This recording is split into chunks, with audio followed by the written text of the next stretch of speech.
Hello everyone, welcome to MA classes. मैं हूं सुनील कुमार। आज इस वीडियो में मैं एक मॉडल क्वेश्चन पेपर को सॉल्व करूंगा और ये मॉडल क्वेश्चन पेपर है झारखंड बोर्ड के क्लास 12 के स्टूडेंट के लिए। जैसा कि आप सभी को पता है कि जेसीईआरटी ने क्लास 12 के लिए प्रत्येक सब्जेक्ट का 5 मॉडल क्वेश्चन पेपर पब्लिश किए हैं और 11th क्लास के लिए 2 मॉडल क्वेश्चन पेपर। तो सबसे पहले तो मैं जेसीईआरटी को बहुत बहुत धन्यवाद देना चाहूँगा जिन्होंने स्टूडेंट के प्रैक्टिस के लिए इस तरीके का मॉडल क्वेश्चन पेपर को पब्लिश किए हैं और उन सभी टीचर्स को भी बहुत बहुत धन्यवाद जिन्होंने बहुत मेहनत करके इस तरीके का मॉडल क्वेश्चन पेपर बनाए और जेसीईआरटी को उपलब्ध करवाए।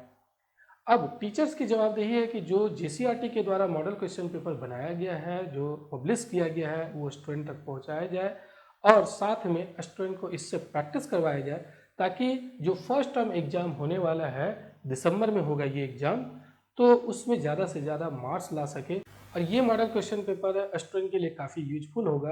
अगर सारे मॉडल क्वेश्चन पेपर को आप सॉल्व करते हैं तो आपकी काफ़ी अच्छी प्रैक्टिस हो जाएगी, आपकी तैयारी कितनी है वो भी पता चल जाएगी। तो आज मैं इस मॉडल क्वेश्चन पेपर का जो सेट 1 है, इस सेट 1 को इस वीडियो में सॉल्व करूंगा। प्रत्येक सेट के लिए एक वीडियो मैं बना करके अपलोड कर दूंगा और आप सभी से रिक्वेस्ट है कि जो मैं वीडियो अपलोड कर रहा हूं, इस वीडियो को अपने फ्रेंड्स के साथ जो क्लास 12 के स्टूडेंट हैं उन तक ज़रूर पहुंचाएं ताकि ज़्यादा से ज़्यादा स्टूडेंट इस वीडियो का फ़ायदा उठा सके। तो चलिए अब शुरू करते हैं इस वीडियो को और इसमें सबसे पहला क्वेश्चन हम लोग देखते हैं कि फर्स्ट क्वेश्चन क्या है। देखिए, let R be a relation on N. यहाँ एक रिलेशन डिफाइन किया गया और किस सेट में डिफाइन किया गया? सेट एन में डिफाइन किया गया, मतलब नेचुरल नंबर के सेट में डिफाइन किया गया है। और इस तरीके से डिफाइंड है कि x plus 2y equal to 8, मतलब जो रिलेशन में ऑर्डर्ड पेयर होता है x और y अगर ऑर्डर्ड पेयर है तो उस x y के बीच ये रिलेशन है x plus 2y equal to 8। तो उस रिलेशन का हम लोग को डोमेन निकालना है, डोमेन ऑफ आर का डोमेन निकालना है। तो कैसे निकालेंगे? सबसे पहले देखिए कि ये एन नेचुरल नंबर के सेट में डिफाइन किया गया है तो x और y जो होगा वो तो नेचुरल नंबर होगा सबसे पहले। और साथ में कैसा रिलेशन दिया गया है? क्वेश्चन में लिखा हुआ है कि x plus 2y equal to 8 है। यहाँ पर आप देख रहे हैं ये रिलेशन है। तो x का वैल्यू क्या हो जाएगा? x का वैल्यू हो जाएगा 8 माइनस 2y। अब देखिए r में कौन कौन सा मेंबर होगा? r में तो ऑर्डर्ड पेयर होगा, तो ऑर्डर्ड पेयर में x और y का ऑर्डर्ड पेयर बनाना है। तो सबसे पहले y का वैल्यू हम लोग 1 पुट करते हैं क्योंकि y तो नेचुरल नंबर ही रखना है। तो सबसे पहला फर्स्ट नेचुरल नंबर 1 पुट करके चेक करते हैं कि x का वैल्यू क्या होगा।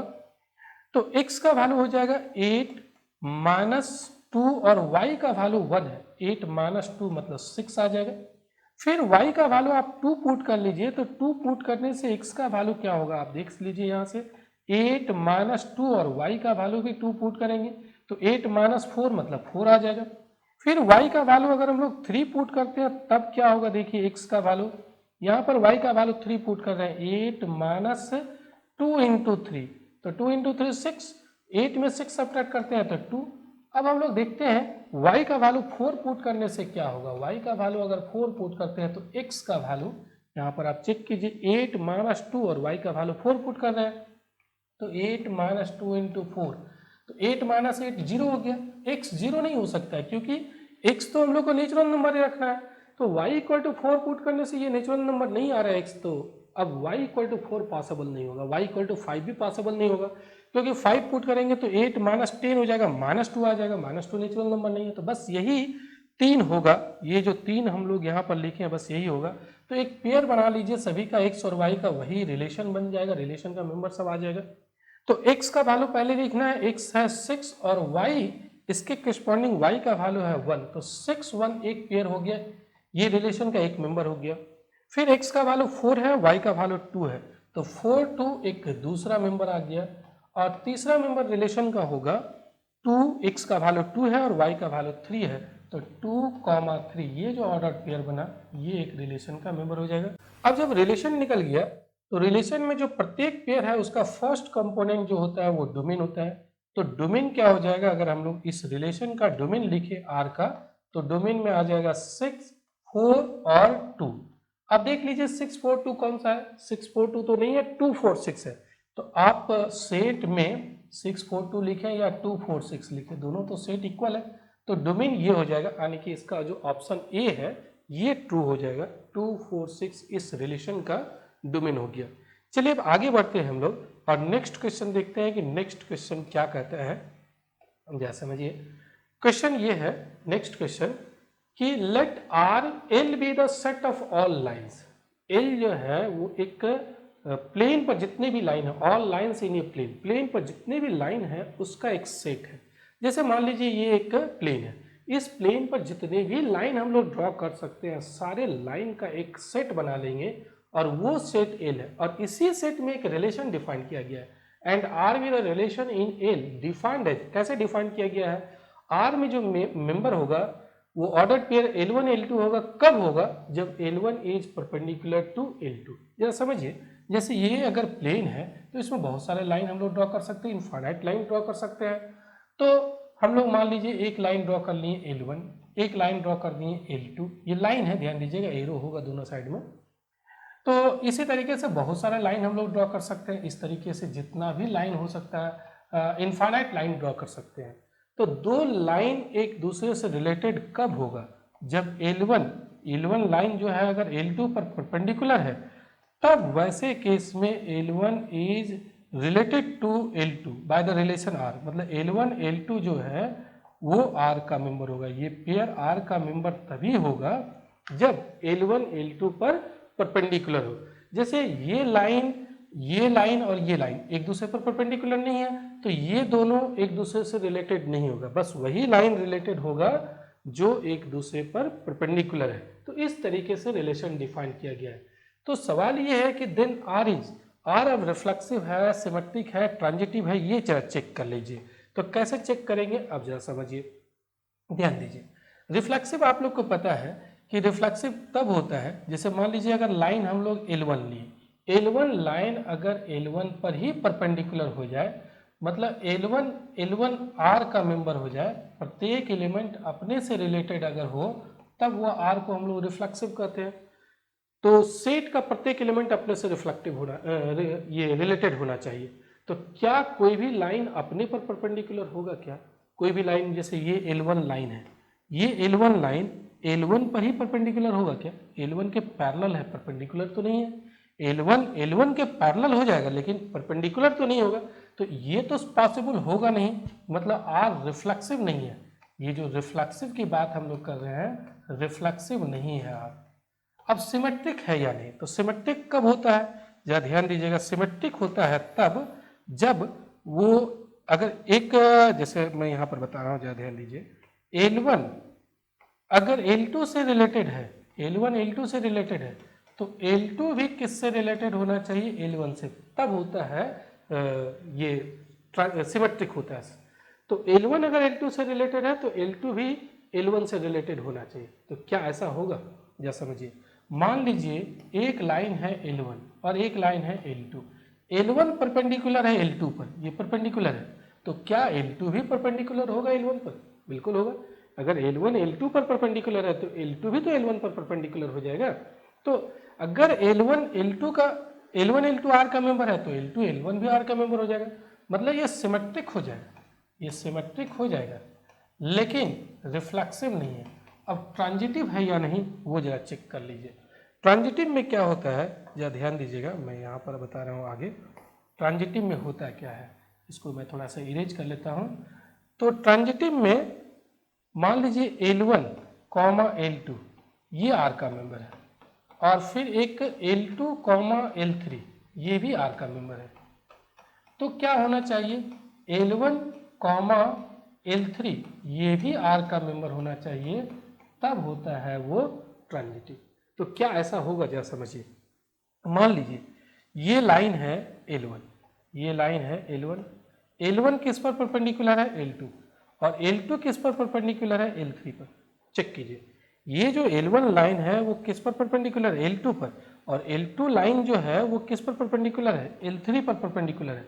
तो क्या L1 L3 परपेंडिकुलर है, नहीं है, ये पैरेलल है, तो इसीलिए ये तो ट्रू होगा नहीं, मतलब ट्रांजिटिव भी नहीं होगा, ट्रांजिटिव नहीं होगा। तो क्या हो गया, ट्रांजिटिव नहीं होगा। तो रिफ्लेक्सिव भी नहीं हुआ, ट्रांजिटिव भी नहीं हुआ, सिमेट्रिक हो रहा है, यहाँ पर सिमेट्रिक हो रहा है। तो कौन सा ऑप्शन ट्रू होगा, रिफ्लेक्सिव एंड ट्रांजिटिव, ये तो नहीं हुआ।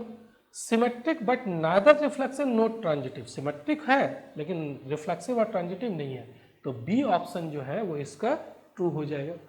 तो ये इस तरीके से ये परपेंडिकुलर का है, पैरेलल का भी बन जाता है कि दो लाइन अगर एक दूसरे के पैरेलल होगा तब वो एक दूसरे से रिलेटेड होगा, तो उस तरीके का भी क्वेश्चन आप देख सकते हैं। तो नेक्स्ट क्वेश्चन ये देखिए, नेक्स्ट क्वेश्चन क्या है कि लेट एफ एक फंक्शन है आर -4/3, मतलब रियल नंबर के सेट में से -4/3 को यहाँ हटा दिया गया, ये डोमेन है और आर को इसका कोडोमेन है। तो एफ एक फंक्शन इस डोमेन और कोडोमेन में डिफाइन किया गया। कैसे डिफाइन किया गया? F of x equal to 4x divided by 3x plus 4। तो the inverse of F is the map G. अब एफ का जो इनवर्स है वो मैप जी है, जी एक एफ का इनवर्स है और जी का ये डोमेन हो जाएगा रेंज ऑफ एफ का जो रेंज होगा ये डोमेन है और ये जो है वो कोडोमेन है। तो is given by inverse of F जो है, जो जी यहाँ इनवर्स ऑफ एफ है, तो जी वाई किसके बराबर होगा यही पता करना है। जी वाई इसके बराबर होगा या इसके बराबर होगा, क्या होगा? तो एक्चुअली डोमेन और कोडोमेन पर हम लोग नहीं जाते हैं, यहाँ पर हम लोग सिर्फ इन्वर्स डायरेक्टली निकाल लेते हैं क्योंकि ऑप्शन यहाँ पर 4 जो दिया हुआ है उसी में से कोई चूज करना है। अब ये हम लोग को देखने की जरूरत नहीं है कि इन्वर्स फंक्शन एडजस्ट कर रहा है या नहीं कर रहा है, क्योंकि यहाँ पर 4 ऑप्शन में कोई ना कोई तो जरूर होगा। इन्वर्स यहाँ पर डिफाइंड ऑलरेडी है, तो इसीलिए हम लोग सीधे इन्वर्स निकालते हैं। तो कैसे निकलेगा?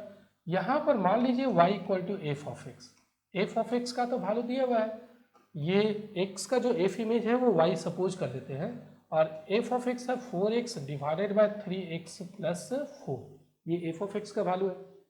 अब जरा ध्यान दीजिए इन्वर्स फंक्शन कैसे लिखेंगे। इन्वर्स फंक्शन लिखेंगे x equal to f inverse y।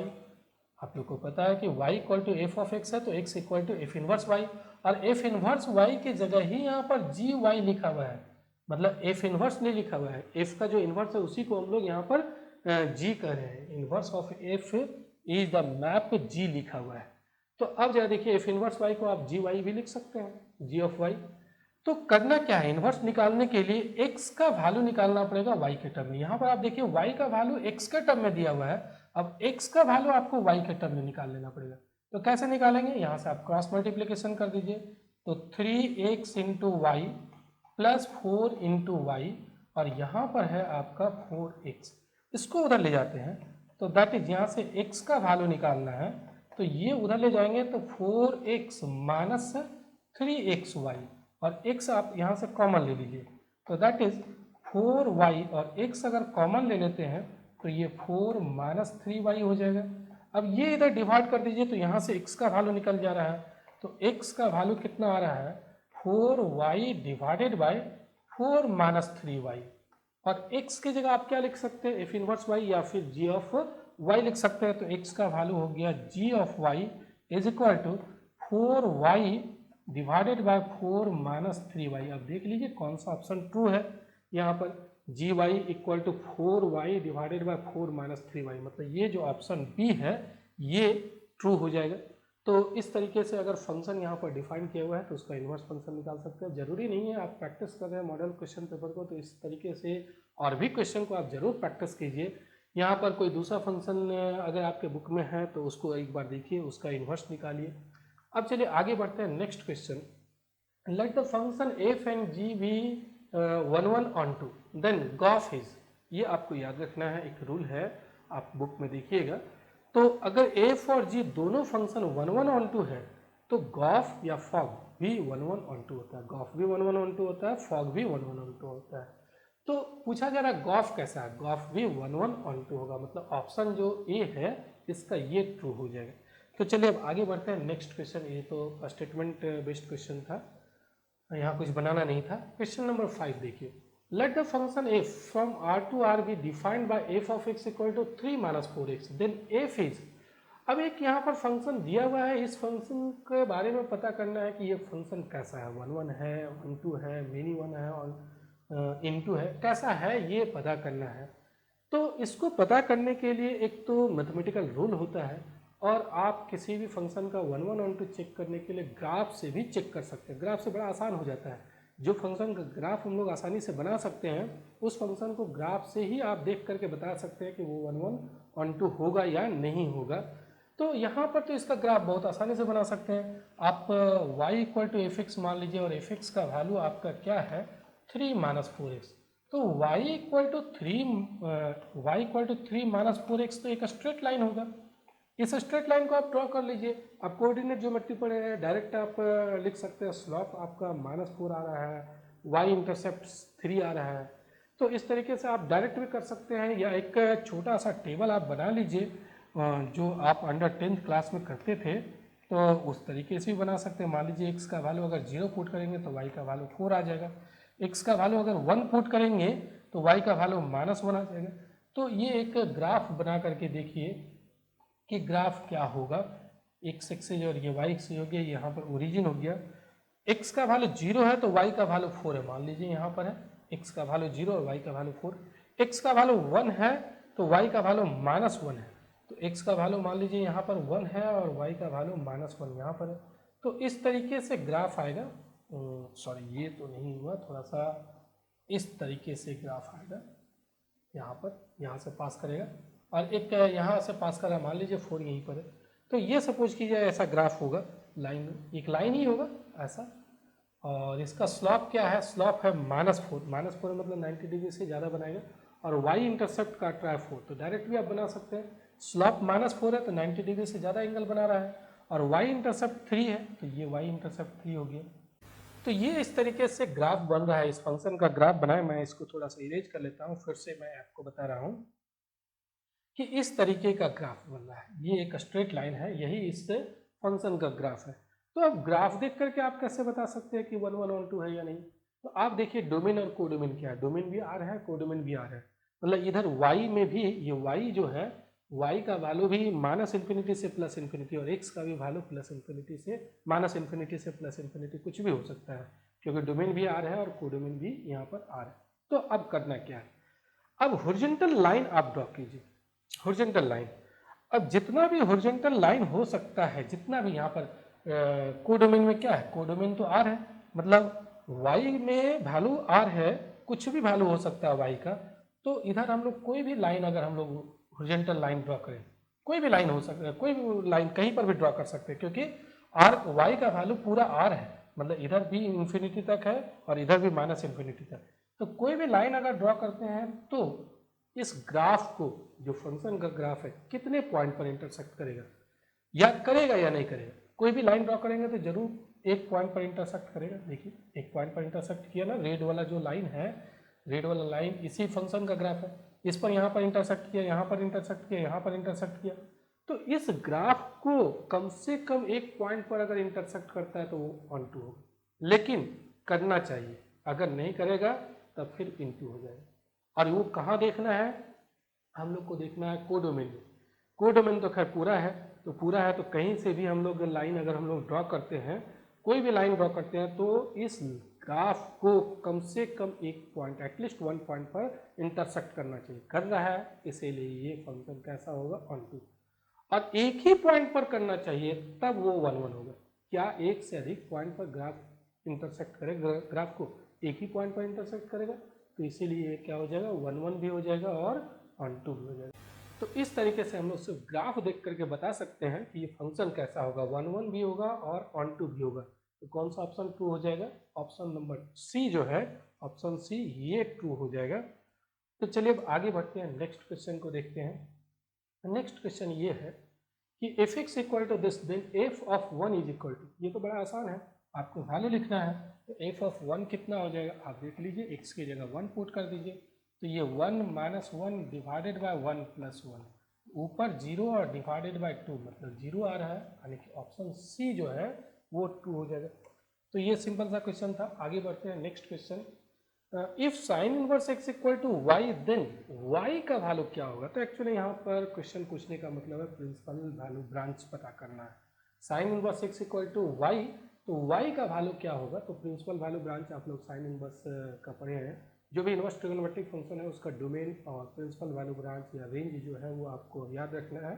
तो इसका साइन इनवर्स एक्स का होता है -π/2 से π/2। तो ऑप्शन सी जो है वो इसका करेक्ट आंसर होगा। अब आगे बढ़ते हैं हम लोग, नेक्स्ट क्वेश्चन देखते हैं।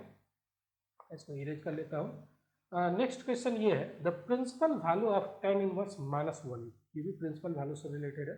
आपको डोमेन, कोडोमेन और प्रिंसिपल वैल्यू जो है वो आपको हर हालत में याद रखना है। तो tan इनवर्स -1 का प्रिंसिपल वैल्यू क्या होगा? ध्यान दीजिए, tan इनवर्स x का भी प्रिंसिपल वैल्यू ब्रांच जो होता है वो -π/2 से π/2 ही होता है। तो ये देखिए, ये -π/2 से +π/2, लेकिन नेगेटिव है तो नेगेटिव है तो किस में आएगा? इस क्वाड्रेंट में आएगा। यहाँ पर आप देख रहे हैं x का वैल्यू नेगेटिव है, तो इसमें ढूंढ लीजिए कि इसमें कौन सा वैल्यू, कौन सा एंगल का tan थीटा जो है वो -1 होगा। तो आपको पता है कि tan -π/4, अगर tan -π/4 का वैल्यू निकाले तो ये -1 होगा। ये उधर ले जाते हैं तो -π/4 इक्वल टू क्या हो जाएगा? tan इनवर्स -1 हो जाएगा। तो tan इनवर्स -1 का प्रिंसिपल वैल्यू आएगा, प्रिंसिपल वैल्यू -π/4 आएगा। ऑप्शन बी जो है वो ट्रू होगा। देखिए, इसमें नेगेटिव होता है tan इनवर्स और इसमें होता है पॉजिटिव। अगर यहाँ पर पॉजिटिव रहता तो इस फर्स्ट क्वाड्रेंट में होता, नेगेटिव है तो इसमें आ जाएगा, तो इसमें हो जाएगा 0 और ये हो जाएगा -π/2, यहाँ हो जाएगा, ये हो जाएगा π/2। तो इस तरीके से आप tan इनवर्स x का प्रिंसिपल वैल्यू निकाल सकते हैं, कोई भी यहाँ पर वैल्यू दिया हुआ रहे तो चलिए आगे देखते हैं next question. The value of cos inverse cos 13π/6। तो यहाँ पर भी आप पढ़े होंगे कि cos inverse cos x equal to x होता है, लेकिन एक चीज़ का ध्यान रखना है कि x जो है वो प्रिंसिपल वैल्यू ब्रांच में ही होना चाहिए, और cos का होता है, cos इनवर्स का होता है 0 से पाई होता है। तो ये जो 13π/6 है, 13π/6 कितना हो जाएगा? अगर एंगल की बात करें, एक मिनट जस्ट, हाँ, 13π/6 अगर एंगल की बात करें तो π/6 मतलब 30 डिग्री होता है, π/6 मतलब 30 डिग्री, तो 13 इंटू 30 डिग्री यानी कि 390 डिग्री आ रहा है। तो इसको ऐसा में हम लोग कन्वर्ट करेंगे ताकि वो 0 से पाई के बीच में आ जाए। तो देखिए, cos इनवर्स ये है cos, और ये 390 डिग्री लिख सकते हैं, इसको डिग्री में कन्वर्ट करें तो यहाँ cos इनवर्स रहने देते हैं, और इसको हम लोग लिख सकते हैं cos 360 degree, 360 degree plus 30 degree, 360 plus 30 390 हो जाएगा ना। यहाँ पर cos इनवर्स रहने देते हैं, और cos 360 plus theta equal to क्या होता है? cos थीटा ही होता है, cos 30 डिग्री हो गया। और ये जो एंगल है वो 0 और पाई के बीच में, आप cos इनवर्स और cos दोनों को आप रिमूव कर सकते हैं, हटा सकते हैं, ओमिट कर दीजिए। तो जो एंगल है यानी कि 30 डिग्री, जिसको आप रेडियन में लिखेंगे तो π/6 यही आंसर हो जाएगा, यानी कि π/6, यानी कि ऑप्शन बी जो है वो इसका करेक्ट आंसर होगा। चलिए आगे बढ़ते हैं, नेक्स्ट क्वेश्चन को देखते हैं। नेक्स्ट क्वेश्चन ये है, sine of tan inverse x mod x less than 1 is equal to. तो ये किसके बराबर होगा? आप इसको ऐसा कीजिए, sine of tan inverse x है, तो tan इनवर्स x को आप साइन में कन्वर्ट कीजिए। तो साइन में कन्वर्ट करने का एक रूल होता है या फॉर्मूला ही होता है, tan इनवर्स x को आप लिख सकते हैं साइन इनवर्स। एक्चुअली कैसे इसको आप समझिएगा, कैसे कन्वर्ट कीजिएगा। ये tan इनवर्स x है, तो tan इनवर्स x का मतलब हो गया यहाँ पर p/b, tan थीटा बराबर p/b होता है। x और नीचे कुछ नहीं लिखा हुआ, मतलब नीचे 1 लिख सकते हैं, तो p के जगह आपका x हो गया और b के जगह हो गया 1। h आप निकाल सकते हैं, √p² प्लस b² होता है, p² प्लस b²। तो ये हो जाएगा p² प्लस b² करेंगे तो 1 प्लस x² आ जाएगा, दोनों का स्क्वायर करके ऐड करेंगे तो 1 प्लस x² हो जाएगा।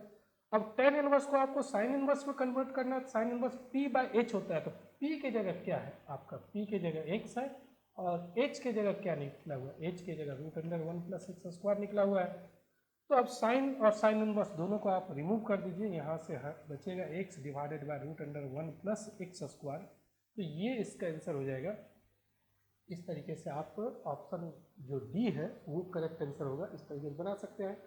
कोई भी यहाँ पर दिया हुआ रहे, चाहे वो tan इनवर्स रहे या कुछ भी रहे, इस तरीके से आप बना सकते हैं। करना क्या है, tan इनवर्स है तो tan इनवर्स तो p/b होता है, tan theta equal to p/b होता है। तो ये आप ऊपर न्यूमरेटर वाला p मान लीजिए, डिनोमिनेटर वाला b मान लीजिए, उससे h निकाल लीजिए। अब जिसमें बदलना है, मान लीजिए साइन इनवर्स में बदलना है तो साइन इनवर्स p/h, अगर cos इनवर्स में बदलना रहता तो b/h लिख देते हैं यहाँ पर। तो उस तरीके से बना सकते हैं। चलिए अब आगे बढ़ते हैं, इसका नेक्स्ट क्वेश्चन देखते हैं, क्वेश्चन नंबर 11।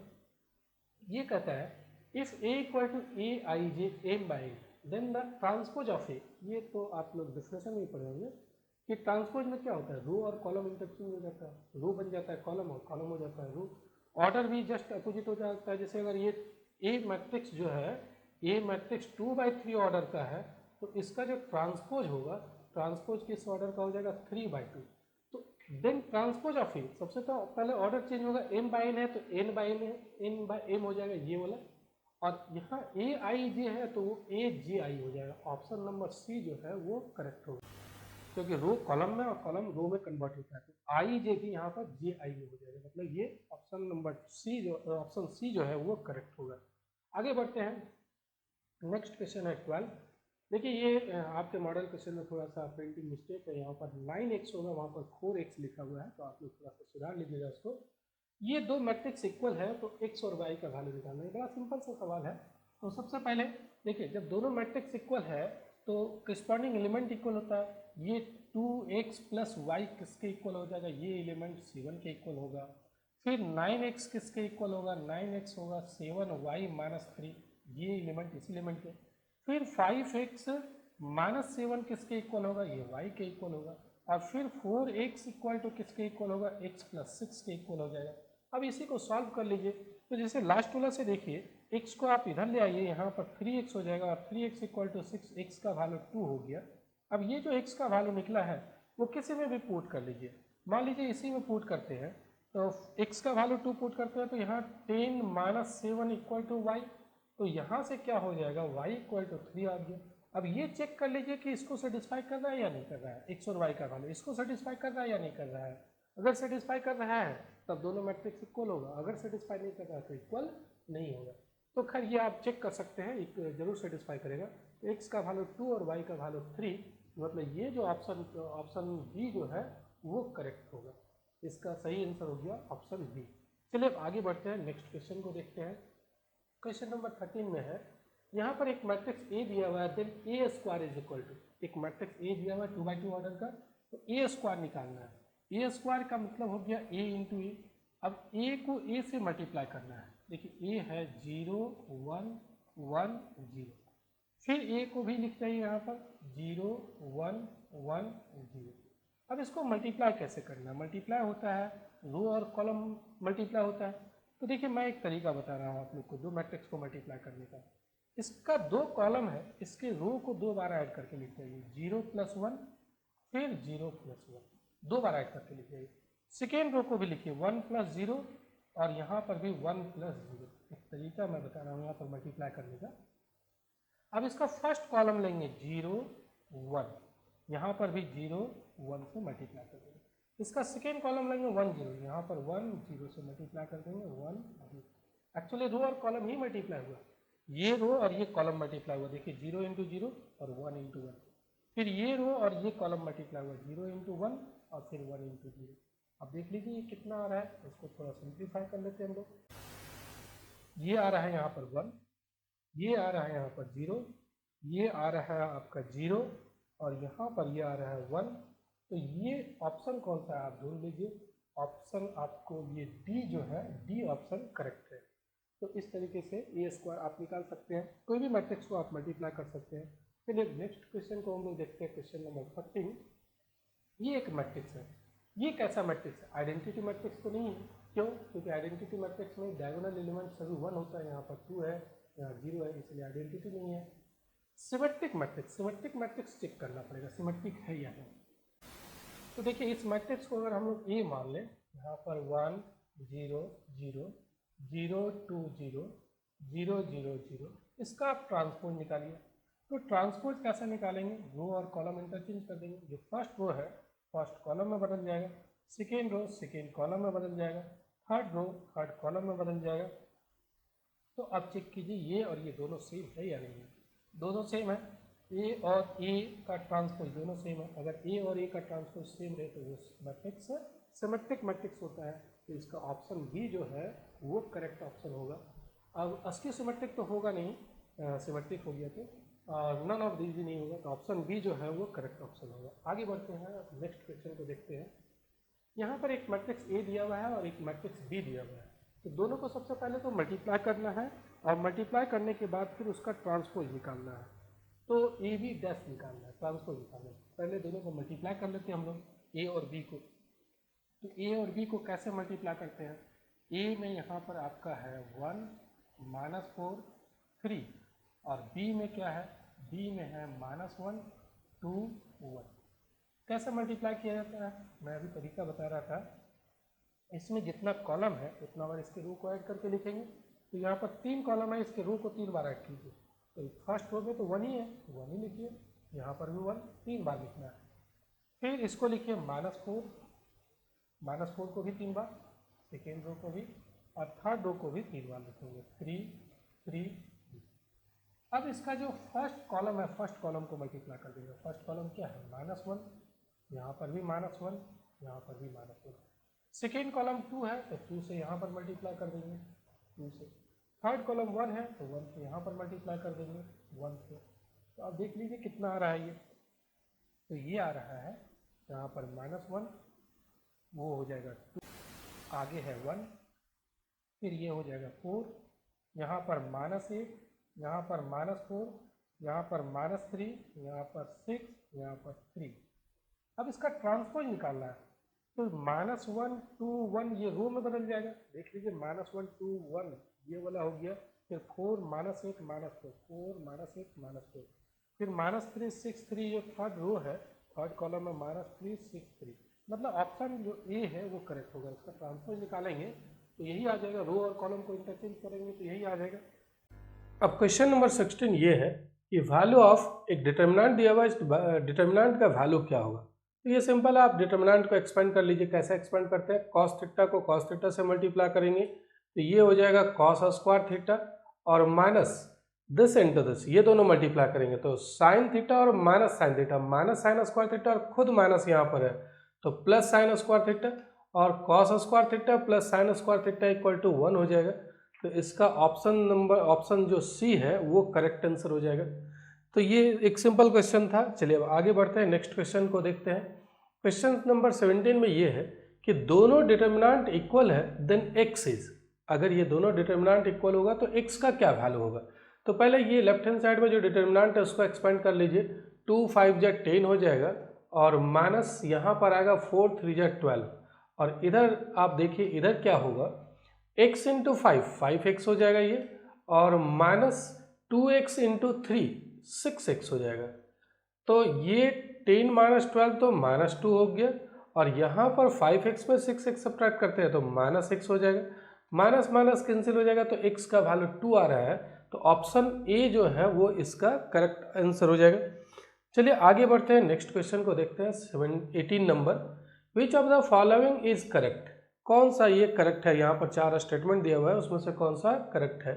तो सबसे पहला है determinant is A square matrix. Determinant एक मैट्रिक्स तो नहीं होता है, डिटर्मिनेंट तो एक नंबर होता है। तो ये फर्स्ट ऑप्शन तो इनकरेक्ट हो गया। फिर आगे determinant is a number associated to a matrix. Determinant तो एक नंबर होता है और मैट्रिक्स से एसोसिएटेड होता है, लेकिन कैसा मैट्रिक्स? स्क्वायर मैट्रिक्स, क्योंकि डिटर्मिनेंट में number of rose number of column equal होता है। यहाँ सिर्फ मैट्रिक्स लिखा हुआ है, इसीलिए ये भी पॉसिबल नहीं होगा। सी जो ऑप्शन है ये देखिए, determinant is a number associated to a square matrix. Determinant एक नंबर होता है जो एसोसिएट होता है किससे? एक स्क्वायर मैट्रिक्स से एसोसिएटेड होता है। तो ये ऑप्शन जो है सी, ये करेक्ट ऑप्शन है। चलिए आगे बढ़ते हैं, नेक्स्ट क्वेश्चन को देखते हैं हम लोग। यहाँ पर नेक्स्ट क्वेश्चन नंबर 19 होगा। एक यहाँ पर मैट्रिक्स दिया हुआ है वेयर थीटा का जो वैल्यू है वो 0 से 2 पाई तक। तो इस मैट्रिक्स का डिटर्मिनेंट क्या होगा ये पता करना है। तो चलिए हम लोग इसको एक्सपेंड करते हैं, इसको डिटर्मिनेंट निकालते हैं इस मैट्रिक्स का। तो डिटर्मिनेंट हो जाएगा, डिटर्मिनेंट में आप मैट्रिक्स का सिंबल हटा दीजिएगा और डिटर्मिनेंट का सिंबल लगा दीजिए 1 साइन थीटा 1, फिर यहाँ पर माइनस साइन थीटा है, यहाँ पर 1 है, और यहाँ पर है साइन थीटा, फिर यहाँ पर -1, यहाँ पर माइनस साइन थीटा, और यहाँ पर 1। अब इसको आप एक्सपेंड कर लीजिए। तो कैसे एक्सपेंड करेंगे? किसी भी रो किसी भी कॉलम से एक्सपेंड कर लीजिए।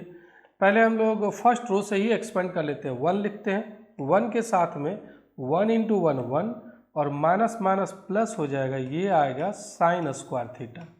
आगे बढ़ते हैं, ये माइनस साइन थीटा, तो माइनस साइन थीटा के साथ में क्या होगा?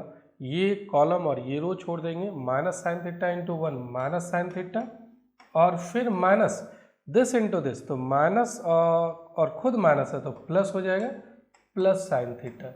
और आगे बढ़े, देखिए यहाँ पर क्या होगा, फिर 1 लिख जाते हैं और 1 के साथ में, सॉरी ये प्लस नहीं होगा बल्कि यहाँ पर क्या होगा, इक्वल नहीं होगा, प्लस होगा, प्लस 1 और 1 के साथ में होगा ये कॉलम और ये रो छोड़ देंगे, माइनस माइनस प्लस हो जाएगा प्लस साइन स्क्वायर थीटा, और माइनस माइनस प्लस ये भी होगा प्लस 1, ये एक्सपेंड हो गया। तो देखिए plus sign theta minus sine theta ये तो कैंसिल हो गया, ये टर्म ही जीरो आ गया, और यहाँ पर 1 प्लस साइन स्क्वायर थीटा, यहाँ पर भी 1 प्लस साइन स्क्वायर थीटा आ रहा है, तो इसका वैल्यू क्या आएगा, 1 प्लस 1 2, और sine square theta plus sine square theta 2 sine square theta आ गया।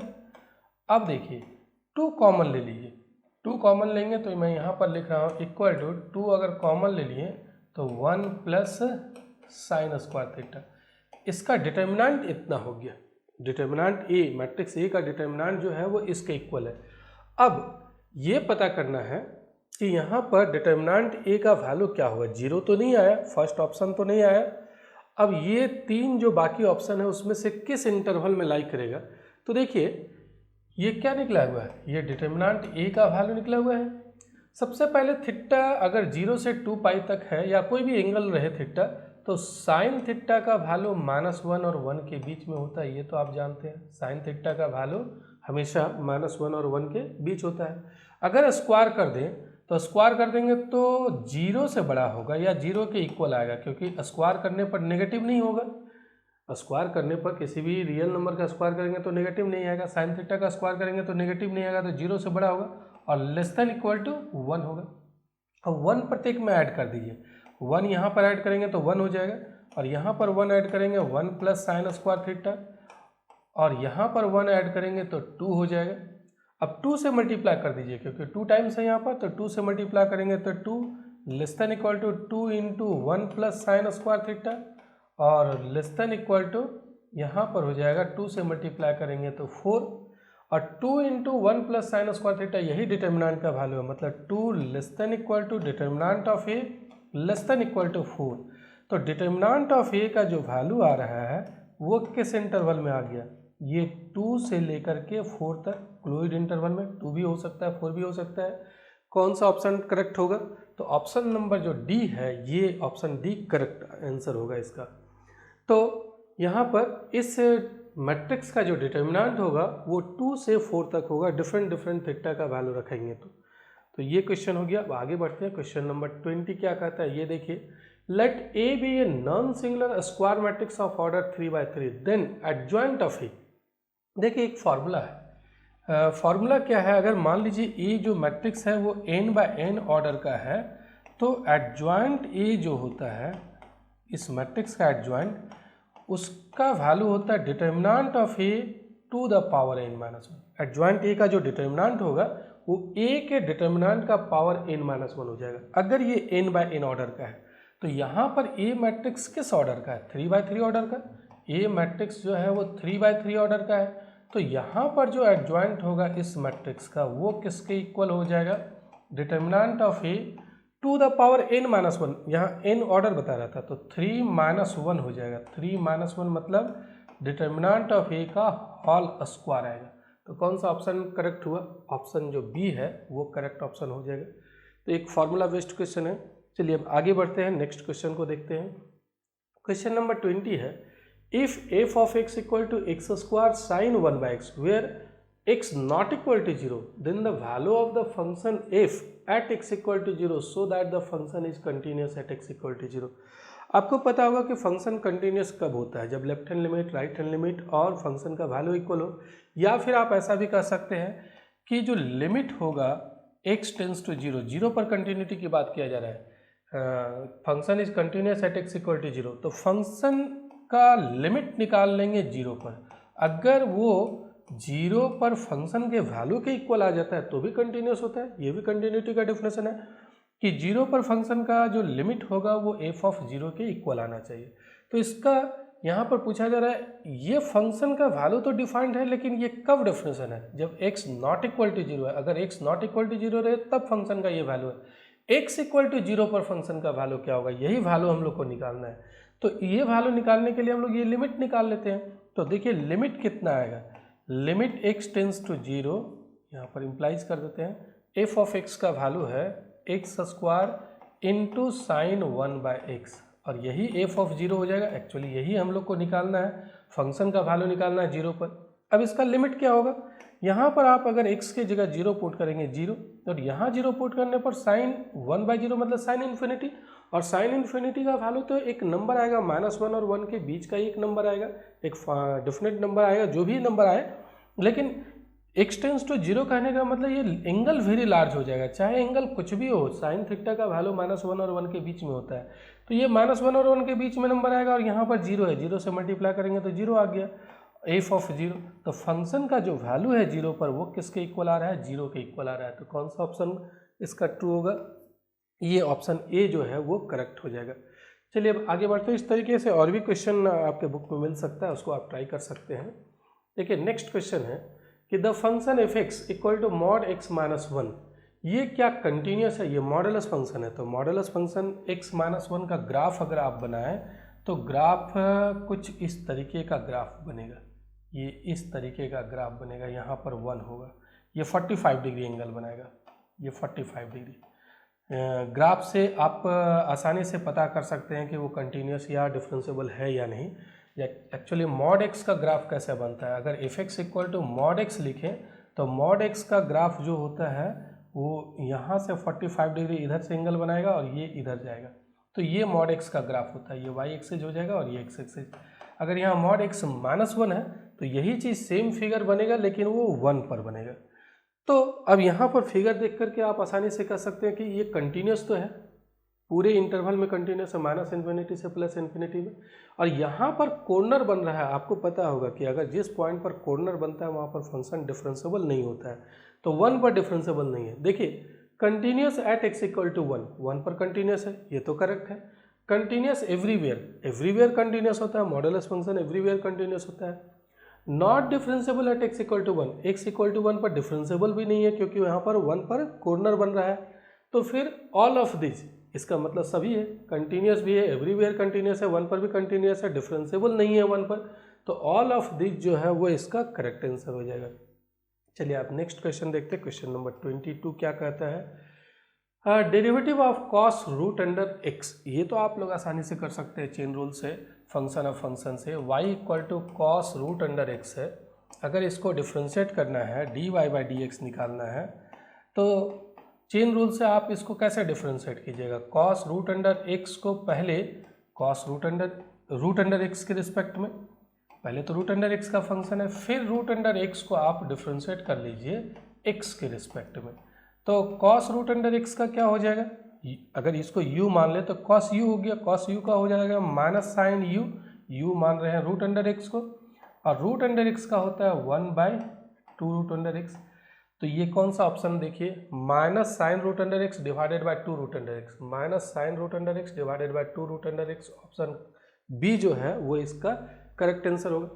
चलिए अब आगे बढ़ते हैं। नेक्स्ट क्वेश्चन है 24, if y equal to sine inverse 1 minus x square divided by 1 plus x square, जहाँ x का वैल्यू 0 और 1 के बीच में है, तो देन dy/dx इज, देखिए ये कैसे बनाइएगा, ये हम लोग पहले से जानते हैं ना, sine inverse x plus cos inverse x equal to π/2, ये तो फॉर्मूला हम लोग जानते हैं, ये फॉर्मूला का यूज करते हैं।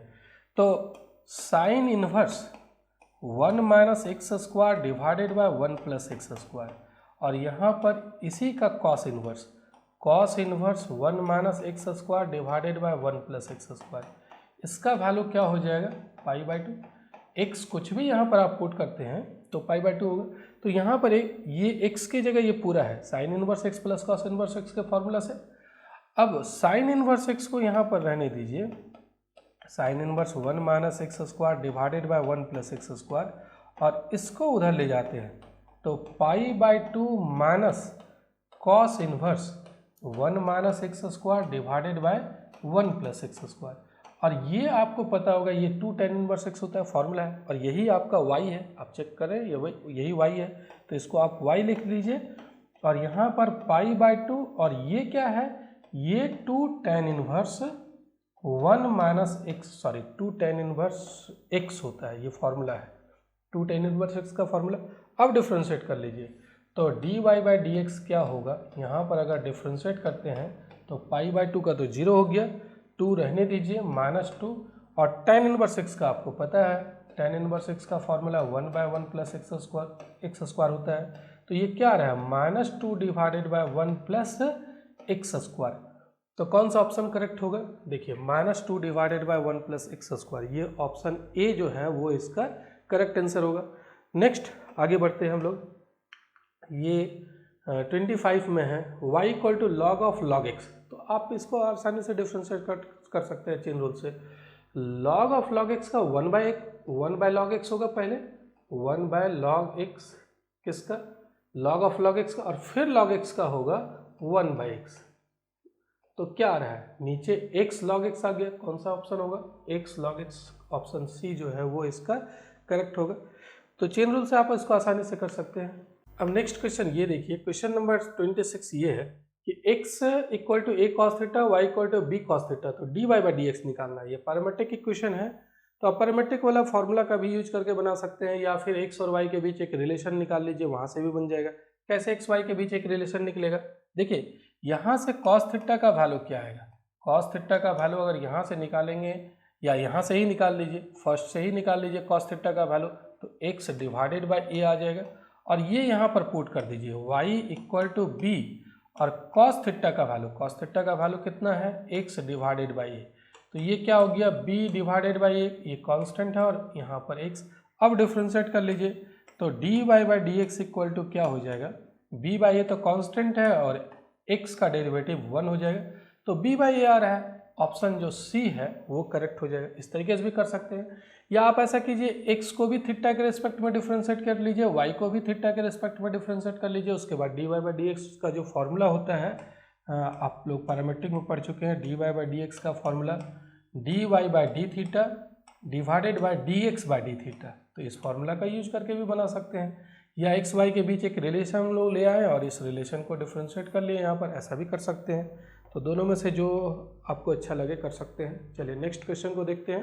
क्वेश्चन नंबर 27 ये है, if y equal to log x greater than 0 then double derivative, तो एक बार अगर आप इसको डिफ्रेंशिएट करेंगे dy बाई डी एक्स निकालेंगे तो log x का क्या होता है 1 बाई एक्स, और फिर से डिफ्रेंशिएट करेंगे, 2 बार करना है d2y by D x square, तो 1 बाई एक्स का हो जाएगा -1 बाई एक्स स्क्वायर। कौन सा ऑप्शन ट्रू होगा, ऑप्शन सी जो है वो करेक्ट हो जाएगा। आगे बढ़ते हैं, नेक्स्ट क्वेश्चन देखिए। नेक्स्ट क्वेश्चन है derivative of sine x with respect to cos x. क्या करना है, साइन एक्स को डिफ्रेंशिएट करना है, किसके रिस्पेक्ट में डिफ्रेंशिएट करना है, कॉस एक्स के रिस्पेक्ट में करना है, ये काम करना है। तो आप ऐसा कीजिए डी साइन एक्स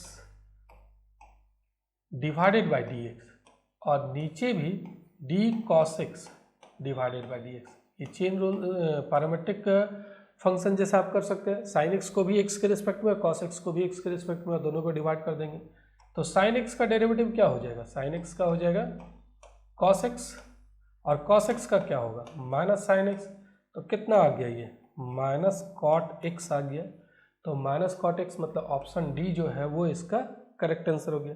आगे बढ़ते हैं, नेक्स्ट क्वेश्चन देखते हैं। क्वेश्चन आगे है कि if y equal to x to the power x, y equal to x to the power x है, तो यहाँ पर डिफ्रेंशिएट करना है D Y by D x, log लेकर के डिफ्रेंशिएट कर सकते हैं, एक्सपोनेंशियल से भी कर सकते हैं। चलिए मैं लॉग लेकर के बता रहा हूँ। यहाँ पर लॉग y आप लॉग ले लीजिए, यहाँ पर लॉग लेंगे log x to the power x, तो पावर x जो है वो यहाँ पर मल्टीप्लाई हो जाएगा। अब डिफ्रेंशिएट कीजिएगा लॉग y का 1 बाय वाई, पहले y के रिस्पेक्ट में और फिर y का d Y by D x, यहाँ पर u इंटू वी में कर दीजिए, पहले v रहने दीजिए, log x लिख जाते हैं, x का डेरिवेटिव 1 प्लस x लिख जाते हैं और log x का डेरिवेटिव 1 बाई एक्स हो जाएगा। y को आप उधर ले जाइए तो D Y by D x equal to आएगा, यहाँ पर हो जाएगा y, और ये x से x कैंसिल हो जाएगा, इसी को पहले लिख जाते हैं 1 और बाद में लिखते हैं ये log x।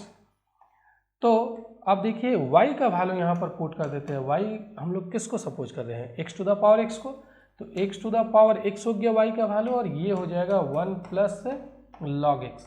तो कौन सा ऑप्शन सही होगा, x to the power x into 1 plus log x, option B जो है वो करेक्ट होगा। तो इस तरीके से इसको लॉग लेकर के बना सकते हैं, एक्सपोनेंशियल से भी बना सकते हैं। नेक्स्ट क्वेश्चन ये है x minus Y equal to pi, ये तो आसानी से कर सकते हैं, x minus Y equal to pi है, D Y by D x निकालना है। इसको भी डिफ्रेंशिएट कर दीजिए, x का 1 और y का डेरिवेटिव होगा D Y by D x और पाई का हो जाएगा 0। तो यहाँ से d Y by D x का वैल्यू क्या आएगा, d Y by D x का वैल्यू 1 आ रहा है, तो D Y by D x 1 के इक्वल होगा। ऑप्शन सी जो है वो इसका करेक्ट आंसर होगा। चलिए आगे बढ़ते हैं और नेक्स्ट क्वेश्चन देखते हैं। नेक्स्ट क्वेश्चन ये है कि maximum value of the function f x equal to 3x square plus 6x plus 8 where x belongs to r। इस फंक्शन का मैक्सिमम वैल्यू निकालना है, क्या होगा मैक्सिमम वैल्यू। तो सबसे पहले तो यहाँ पर फंक्शन जो दिया हुआ है वो है 3x square plus 6x plus 8। आप इसको डिफ्रेंशिएट कर दीजिए। चलिए हायर ऑर्डर डेरिवेटिव टेस्ट से हम लोग इसको मैक्सिमम वैल्यू निकालने की कोशिश करते हैं। तो सबसे पहले एक बार डिफ्रेंशिएट करना है, एक बार डिफ्रेंशिएट करने पर ये आ रहा है 6x प्लस 6, और दो बार भी डिफ्रेंशिएट कर दीजिए, डबल डेरिवेटिव भी निकाल लीजिए। तो डबल डेरिवेटिव निकालने पर कितना आ रहा है, ये 6 आ रहा है। अब हम लोग मैक्सिमम या मिनिमम वैल्यू के लिए पुट करते हैं f dash x equal to 0, जो भी डेरिवेटिव है उसको 0 पुट करते हैं। तो डेरिवेटिव कितना निकला है, first derivative 6x plus 6 equal to 0। यहाँ से आप देखिए x का वैल्यू आ जाएगा -1 आएगा। अब x equal to -1 double derivative में पुट करते हैं, एफ डबल डैश -1, तो कितना आएगा, x के जगह अगर -1 पुट करेंगे, इधर तो x है नहीं, इधर तो 6 ही रहेगा, और 6 तो ग्रेटर देन 0 है, तो ग्रेटर देन 0 में क्या मिलेगा, मिनिमम वैल्यू मिलेगा।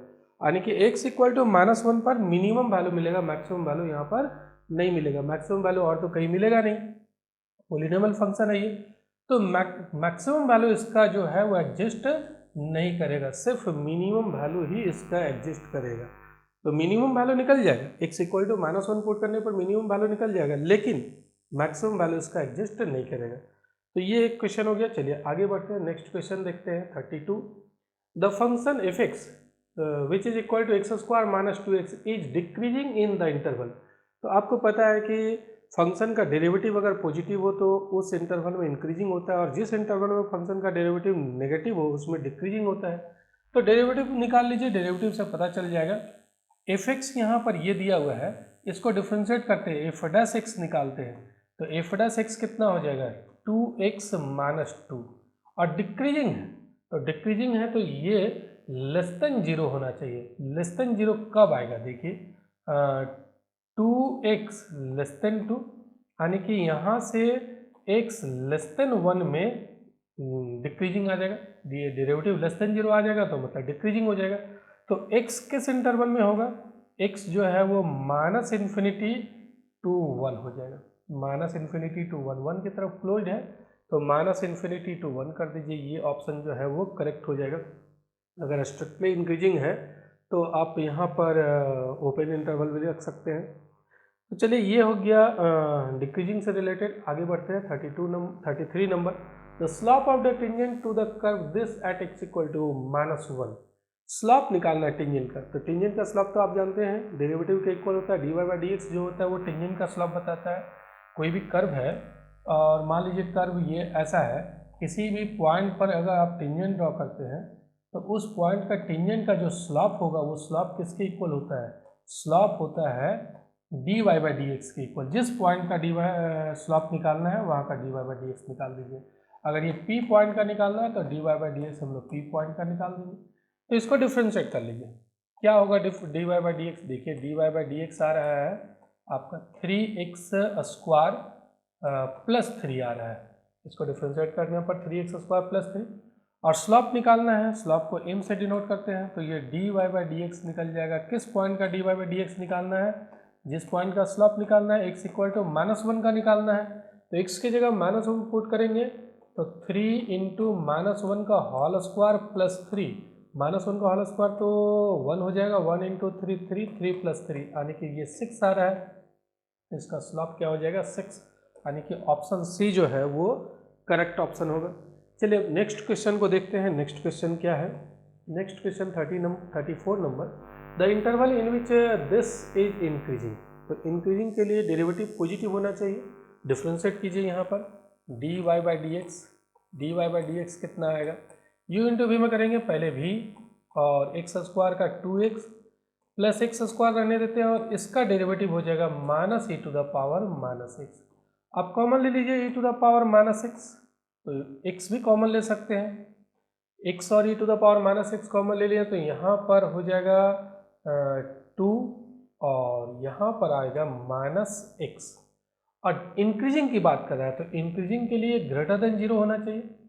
अब ये तो हमेशा पॉजिटिव होता है, एक्सपोनेंशियल फंक्शन का जो भी वैल्यू होता है वो हमेशा पॉजिटिव होता है, तो यहाँ पर ये ऑलरेडी पॉजिटिव है, ये वाला जो चीज़ है पॉजिटिव है। अब ये वाला अगर पॉजिटिव आ जाए तो दोनों का प्रोडक्ट भी पॉजिटिव हो जाएगा। तो देखिए ऐसा करते हैं हम लोग, यहाँ पर ये तो ऑलरेडी पॉजिटिव है ही, तो हम लोग क्या कर रहे हैं, implies x into 2 minus x greater than 0 होना चाहिए।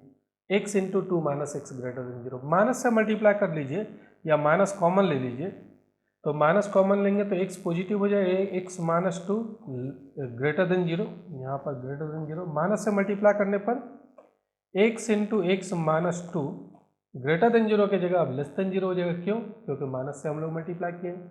अब साइन स्कीम आप पढ़े होंगे, तो सबसे पहले इसको 0 पुट करेंगे, तो 0 पुट करने से क्या आएगा, x का वैल्यू, x का वैल्यू 0 आ जाएगा और यहाँ से 2 आ जाएगा। तो नंबर लाइन पर देखिए, नंबर लाइन इधर हो जाएगा इन्फिनिटी, इधर हो जाएगा माइनस इन्फिनिटी। इसको अगर 0 पुट कर देते, इसी का साइन हम लोग को पता करना है, तो 0 पुट करेंगे तो x का वैल्यू 0 आएगा, एक 0 आएगा और एक 2 आएगा, 2 उसके बाद आएगा। तो ये पूरे इंटरवल को 3 पार्ट्स में डिवाइड कर रहा है। साइन स्कीम से राइट मोस्ट रीजन में जो होता है वो पॉजिटिव होता है और ये नेगेटिव होता है, और यहाँ पर क्या होता है, पॉजिटिव। चाहिए कैसा, इस पूरे का साइन जो है इधर पॉजिटिव हो जाएगा, यहाँ नेगेटिव हो जाएगा, इधर पॉजिटिव। आप कोई भी x का वैल्यू 2 से बड़ा पुट करके देख लीजिए, 2 से बड़ा कुछ भी पुट कर लीजिए, मान लीजिए 3 पुट करते हैं, तो यहाँ पर 3 और 3 माइनस 2 1, देखिए ये पॉजिटिव आ गया। तो यहाँ पर ये जो है पॉजिटिव आ रहा है, किधर पॉजिटिव आ रहा है, x का वैल्यू अगर 2 से बड़ा पुट करें, उसके बाद अल्टरनेट चलता है, नेगेटिव फिर पॉजिटिव, क्योंकि लीनियर फैक्टर है ये, साइन स्कीम का एक ऐसा रूल है। चाहिए क्या, नेगेटिव चाहिए, तो नेगेटिव किस इंटरवल में है, 0 से 2। तो ये x का वैल्यू जो है नेगेटिव कब होगा, जब x का वैल्यू हम लोग का 0 से 2 होगा, 0 से 2। तो इसी इंटरवल में ये क्या होगा, इंक्रीजिंग होगा, 0 से 2। कौन सा, ऑप्शन डी जो है वो करेक्ट ऑप्शन हो जाएगा। एक्चुअली यहाँ पर डेरिवेटिव जो है वो पॉजिटिव होना चाहिए, तब इंक्रीजिंग होता है, और ये लेस देन क्या हुआ, क्योंकि माइनस से हम लोग मल्टीप्लाई किए इसलिए लेस देन हुआ है। तो चलिए अब आगे बढ़ते हैं, नेक्स्ट क्वेश्चन को देखते हैं। नेक्स्ट क्वेश्चन क्या है, 35 number. The line y equal to x plus 1 is a tangent to the curve this at the point. किस पॉइंट पर ये टेंजेंट होगा, एक लाइन दिया हुआ है, एक कर्व दिया हुआ है, तो ये मान लीजिए ऐसा कर्व है और ये एक लाइन है, किस पॉइंट पर ये टेंजेंट है, ये जो लाइन है किस पॉइंट पर टेंजेंट है। तो जिस पॉइंट पर टेंजेंट होगा, यहाँ अगर इसका हम लोग स्लॉप निकाल लें, dy बाई डी एक्स इसका निकाल लें और इसका dy बाई डी एक्स निकाल लें कर्व का, इसी पॉइंट पर मान लीजिए P पॉइंट पर टेंजेंट है, तो P पॉइंट का टेंजेंट का dy बाई डी एक्स निकाल लेते हैं, टेंजेंट का भी और कर्व का भी, दोनों इक्वल होगा। तो इसको डिफ्रेंशिएट कीजिए, अगर ये लाइन को टेंजेंट को डिफ्रेंशिएट करते हैं तो dy बाई डी एक्स का वैल्यू 1, और इससे डिफ्रेंशिएट कीजिए, देखिए यहाँ पर वाई स्क्वायर का 2y into d Y by D x, और उधर क्या हो जाएगा, 4 आ जाएगा, 2y उधर डिवाइड कर दीजिए, तो dy बाई डी एक्स का वैल्यू आ जाएगा 4 डिवाइडेड बाई 2y। तो ये दोनों इक्वल होगा, दोनों यहाँ टेंजेंट का dy बाई डी एक्स और कर्व का dy by D x, P point का दोनों इक्वल होगा। तो ये दोनों इक्वल करते हैं तो 4 divided by 2y equal to 1 आ जाएगा यहाँ से, तो 4 इक्वल टू 2y, यानी कि y का वैल्यू कितना हो जाएगा, y का वैल्यू 2 आया, और y का वैल्यू 2 कहीं पर भी पुट कर दीजिए, इसी में पुट कर दीजिए या इसी में पुट कर दीजिए, किसी में पुट कर दीजिए। तो y का वैल्यू अगर 2 पुट करते हैं तो 2 प्लस 1, y का वैल्यू y का वैल्यू 2 पुट कर रहे हैं, तो x का वैल्यू हो जाएगा, यहाँ से 1 को आप इधर ले आइए, तो 2 माइनस 1 मतलब 1 आ जाएगा। तो x कोऑर्डिनेट आया 1 और y कोऑर्डिनेट आया 2, 1 और 2, यही इसका करेक्ट ऑप्शन होगा, 1 2 मतलब ए। तो दोनों को सेटिस्फाई करना चाहिए, वो जो पॉइंट होगा वो पॉइंट दोनों पर होना चाहिए, कर्व पर भी होना चाहिए और लाइन पर भी होना चाहिए। P पॉइंट तो कॉमन पॉइंट है, कर्व पर भी है और टेंजेंट पर भी है। तो हम लोग इससे निकाल लिए, इससे निकल गया तो x का वैल्यू निकल गया 1 और y का वैल्यू 2 निकल गया। ये कोऑर्डिनेट जो है इसी पर ये लाइन इस कर्व का टेंजेंट होगा। चलिए आगे बढ़ते हैं, नेक्स्ट क्वेश्चन देखते हैं। 36 the radius of circle is increasing at the rate of 0.2 centimetre per second, what is the rate of increase of its circumference. एक कोई सर्कल है और इस सर्कल का रेडियस, मान लीजिए रेडियस को r, तो रेडियस का इंक्रीज करने का रेट है dr/dt। रेडियस का इंक्रीज करने का रेट क्या है, 0.7 सेंटीमीटर पर सेकेंड। क्या निकालना है हम लोग को, what is the increase rate of increase of its circumference. Circumference को अगर p मान लें, p जो है वो सर्कमफेरेंस को मान लेते हैं, तो सर्कमफेरेंस का फॉर्मूला क्या होता है, 2πr होता है सर्कल का, पेरीमीटर का, यानी कि सर्कमफेरेंस का। और इसी का रेट निकालना है तो इसको t के रिस्पेक्ट में, टाइम के रिस्पेक्ट में डिफ्रेंशिएट कर दीजिए। 2π तो कांस्टेंट है, r का हो जाएगा dr/dt, और dr/dt का वैल्यू कितना दिया हुआ है, dr/dt का वैल्यू है 0.7, दोनों मल्टीप्लाई करेंगे तो 1.4π, और पेरीमीटर है तो सेंटीमीटर पर सेकेंड ही होगा, तो 1.4π सेंटीमीटर पर सेकेंड, मतलब ऑप्शन ए जो है वो करेक्ट हो जाएगा। चलिए आगे बढ़ते हैं, नेक्स्ट क्वेश्चन को देखते हैं। नेक्स्ट क्वेश्चन कौन सा है, 37 number. Maximum value of sin x plus cos x is, इसका मैक्सिमम वैल्यू निकालना है। इसको अगर y मान लें, y equal to sine x plus cos x, अब इसका मैक्सिमम वैल्यू निकालना है तो एक बार डिफ्रेंशिएट कीजिए dy/dx। साइन एक्स का डेरिवेटिव हो जाएगा cos x और cos x का हो जाएगा माइनस साइन एक्स, दो बार डिफ्रेंशिएट कर दीजिए, d2y/dx स्क्वायर ये आ जाएगा cos x का माइनस साइन एक्स और साइन एक्स का cos x। तो dy/dx को हम लोग 0 पुट करते हैं, मैक्सिमम या मिनिमम वैल्यू पता करने के लिए dy/dx का वैल्यू 0, इसको 0 पुट कीजिए तो cos x minus sine x equal to 0। Sine x को उधर ले जाते हैं तो यहाँ से आ जाएगा cos x equal to sine x, और आप cos x को वही उधर डिवाइड कर दीजिए तो यहाँ से tan x बन जाएगा, cos x डिवाइड होगा तो sin x by cos x tan x, और tan x का वैल्यू 1, तो x का वैल्यू क्या आ जाएगा, x का वैल्यू π/4, हम लोग π/4 सिर्फ ले रहे हैं, तो π/4 लेने पर डबल डेरिवेटिव देखिए, तो डबल डेरिवेटिव क्या आएगा, d2y/dx स्क्वायर। चेक करते हैं मैक्सिमम वैल्यू मिलता है या नहीं, किस पॉइंट पर निकाल रहे हैं, x इक्वल टू π/4 पर, तो x की जगह π/4 पुट करते हैं तो sin π/4 का वैल्यू 1/√2 और cos π/4 का वैल्यू 1/√2। ये नेगेटिव आ रहा है, लेस देन 0 आ रहा है, लेस देन 0 आ रहा है, तो इस पर मैक्सिमम वैल्यू मिलेगा। तो मैक्सिमम वैल्यू कहाँ पर मिल रहा है, x इक्वल टू π/4 पर, तो मैक्सिमम वैल्यू निकाल लीजिए y का वैल्यू, तो y का वैल्यू हो जाएगा sin π/4 का वैल्यू 1/√2 और प्लस cos π/4 का वैल्यू भी 1/√2, दोनों को आप ऐड करेंगे तो 2/√2 और ये √2 से डिवाइड कर देंगे तो √2, तो ये मैक्सिमम वैल्यू हो गया। ऑप्शन बी जो है वो इसका करेक्ट ऑप्शन होगा। और भी यहाँ पर x का वैल्यू निकल सकता है, लेकिन वो सब हम लोग नहीं निकाले, हो सकता है और जो x का वैल्यू निकलेगा उस पर मिनिमम मिलेगा, तो हम लोग कोई भी एक मैक्सिमम वैल्यू निकाल लिए हैं यहाँ पर। चलिए अब आगे बढ़ते हैं, नेक्स्ट क्वेश्चन को देखते हैं। 38 number, the point on the curve this which is nearest to the point this. या समझिए इस क्वेश्चन को क्या कहता है।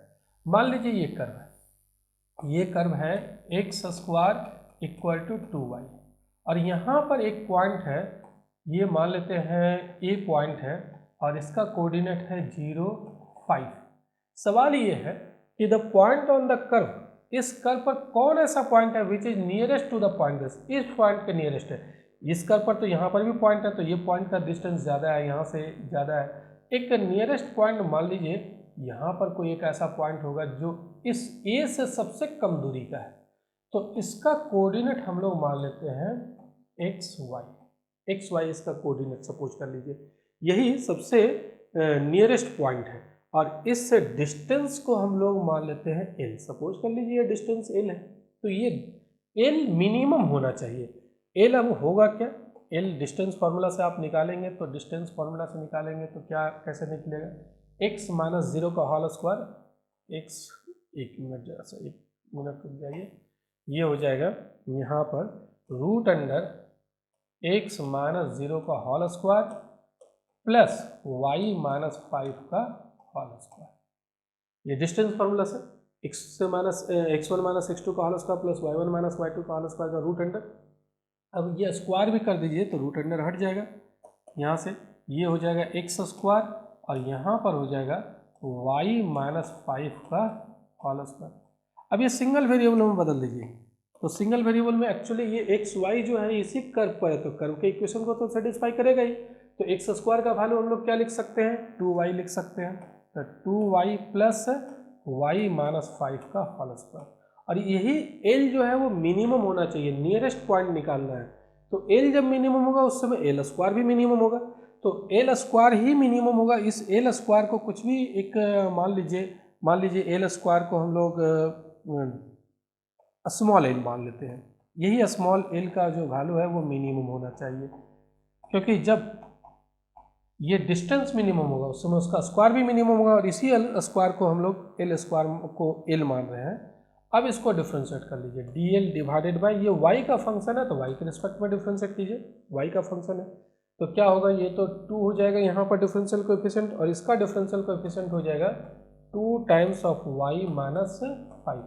फिर एक बार डिफरेंशिएट कर लीजिए, double derivative d 2l divided by D y square, तो ये कितना आएगा, इसका तो 0 हो जाएगा और यहाँ पर आ रहा है 2। अब हम लोग क्या करेंगे, d l by D y को 0 पुट करेंगे, यहाँ से आप 0 पुट कर लीजिए। 0 पुट करने से क्या आ रहा है देखिए, 2 प्लस 2y, यहाँ पर 2 प्लस 2y माइनस 10 आ रहा है इक्वल टू 0। तो 2y का वैल्यू 2 माइनस 10 मतलब माइनस 8 उधर जा करके प्लस 8 हो जाएगा, तो y का वैल्यू कितना आ गया 4। अब y इक्वल टू 4 यहाँ पर पुट कर देंगे, y इक्वल टू 4 पुट करने से ये तो 2 ही रह जाएगा, और 2 रह जाएगा तो ये तो ग्रेटर देन 0 है, ग्रेटर देन 0 मतलब मिनिमम वैल्यू मिलेगा। तो मिनिमम कब मिलेगा, जब y इक्वल टू 4, और y का वैल्यू जब 4 है तो x निकाल लीजिए, कैसे निकलेगा, y का वैल्यू यहाँ पर 4 पुट कर देंगे तो एक्स स्क्वायर इक्वल टू कितना आ रहा है 8 आएगा, 4 टू जा 8, स्क्वायर हटा देंगे तो स्क्वायर हटा देंगे तो प्लस माइनस यहाँ पर 8 आएगा, प्लस और माइनस दोनों आएगा, तो plus minus 2 root under 2, 2 root under 2। तो ये x का वैल्यू आ रहा है, एक प्लस भी होगा माइनस भी होगा, यहाँ ऑप्शन में जो भी दिया हुआ हो, x का वैल्यू सिर्फ 2 रूट 2 लेते हैं और y का वैल्यू 4, 2 रूट 2 4, ये जो ऑप्शन है यहाँ पर ये करेक्ट हो जाएगा। इसी पर यहाँ से जो पॉइंट है ए का डिस्टेंस काफ़ी नज़दीक होगा। तो चलिए अब आगे बढ़ते हैं, नेक्स्ट क्वेश्चन को देखते हैं। नेक्स्ट क्वेश्चन है 39, the normal at the point 1 1 on the curve this. ये कर्व दिया हुआ है, इसका नॉर्मल निकालना है, नॉर्मल का इक्वेशन क्या होगा। तो सबसे पहले स्लॉप निकाल लीजिए, इसको डिफ्रेंशिएट करते हैं कर्व का इक्वेशन को। तो 2 d Y by D x, और एक्स स्क्वायर का डेरिवेटिव हो जाएगा 2x, 3 का 0, ये 2x को उधर ले जाते हैं तो D Y by D x, यहाँ पर 2 भी मल्टीप्लाई है इक्वल टू माइनस 2x, 2 से 2 कैंसिल हो जाएगा, तो D Y by D x का वैल्यू निकल गया माइनस x। और किस पॉइंट का नॉर्मल निकालना है, 1 1 का, तो 1 1 का आप निकाल लीजिए d Y by D x at 1 1, मतलब x भी 1 y भी 1, x का वैल्यू 1 है तो माइनस 1 हो गया। अब नॉर्मल का इक्वेशन निकालने का फॉर्मूला होता है y माइनस y1 की जगह 1 equal to minus 1 divided by D Y by D X, तो D Y by D x का वैल्यू निकला हुआ है माइनस 1, और x माइनस x1 की जगह भी 1 है, x1 y1 की जगह 1 1, और d Y by D x का वैल्यू निकला हुआ है माइनस 1। जो फॉर्मूला होता है नॉर्मल का इक्वेशन में उसमें पुट कर दिए। तो देखिए अब आगे क्या हो जाएगा, y माइनस 1 और ये माइनस माइनस तो प्लस हो जाएगा, तो यहाँ पर हो जाएगा x माइनस 1, तो ये माइनस 1 और ये माइनस 1 भी कैंसिल हो जाएगा, तो x को आप इधर ले आइए या y को उधर ले जाइए, तो x minus Y equal to 0, तो ये टेंजेंट नॉर्मल का इक्वेशन निकल गया। तो x minus Y equal to 0 मतलब ऑप्शन बी जो है वो करेक्ट ऑप्शन हो गया। चलिए अब आगे बढ़ते हैं और लास्ट क्वेश्चन देखते हैं। क्वेश्चन नंबर 40 है कि minimum value of the function this, इस फंक्शन का मिनिमम वैल्यू क्या होगा। देखिए लास्ट क्वेश्चन बताने के पहले मैं आप सभी से रिक्वेस्ट करूंगा कि यहाँ तक आप वीडियो देखे हैं तो ज़रूर आपको पसंद आ रहा होगा, तभी यहाँ तक पहुँचे हैं, और ये वीडियो आपको पसंद आ रहा है तो आप लाइक कर दीजिए, मेरे चैनल को सब्सक्राइब कर लीजिए, और साथ में अपने फ्रेंड्स के साथ ज़रूर इसको शेयर कीजिएगा ताकि ज़्यादा से ज़्यादा लोगों तक ये पहुँच सके। और मैं सभी मॉडल टेस्ट का सॉल्यूशन बताऊंगा, लेकिन आप लोग का लाइक और शेयर ज़्यादा रहेगा तभी फिर मैं आगे मेहनत कर पाऊंगा, अदरवाइज फिर सभी मॉडल टेस्ट का शायद मैं नहीं बना पाऊँ। तो आपका सपोर्ट ज़रूरी है। आपकी एनर्जी से ही मुझे एनर्जी मिलती है। आप जो सब्सक्राइब करते हैं या आप जो लाइक करते हैं, उसी से मुझे एनर्जी मिलती है और उसी से मैं वीडियो बनाता हूँ। तो चलिए, उम्मीद करता हूँ कि अभी तक लाइक ज़रूर कर दिए होंगे और शेयर भी कर चुके होंगे। चलिए अब आगे लास्ट क्वेश्चन को हम लोग देखते हैं कि minimum value of the function, इस फंक्शन का मिनिमम वैल्यू क्या होगा। तो देखिए, ज़रूरी नहीं है कि डिफ्रेंशिएट करके ही हम लोग मिनिमम वैल्यू निकालें।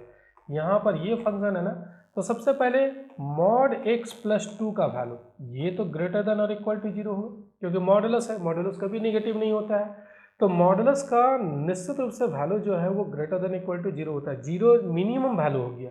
इसमें आप 1 सब्ट्रैक्ट कर दीजिए, मॉड x प्लस 2, यहाँ पर 1 सब्ट्रैक्ट करते हैं, यहाँ पर भी 1 सब्ट्रैक्ट करेंगे तो -1, और यही फंक्शन है if x greater than equal to -1 for all x belongs to r। कोई भी रियल नंबर पुट कीजिए तो ये फंक्शन का वैल्यू -1 या उससे बड़ा, मतलब मिनिमम वैल्यू क्या हो गया, -1 हो गया। तो इसका मिनिमम वैल्यू जो है वो -1 होगा, यानी कि ऑप्शन सी जो है वो करेक्ट ऑप्शन होगा। तो इस तरीके से हम लोग ये टोटल 40 क्वेश्चन मॉडल सेट 1 का बना चुके हैं। मैं आगे वाला वीडियो में एक और चीज़ बताऊंगा कि आपके लिए एग्ज़ाम के लिए कौन सा model test, model question paper सबसे ज़्यादा इम्पॉर्टेंट है। तो वो मैं आगे नेक्स्ट वीडियो में बताऊंगा, उस वीडियो को ज़रूर देखिएगा।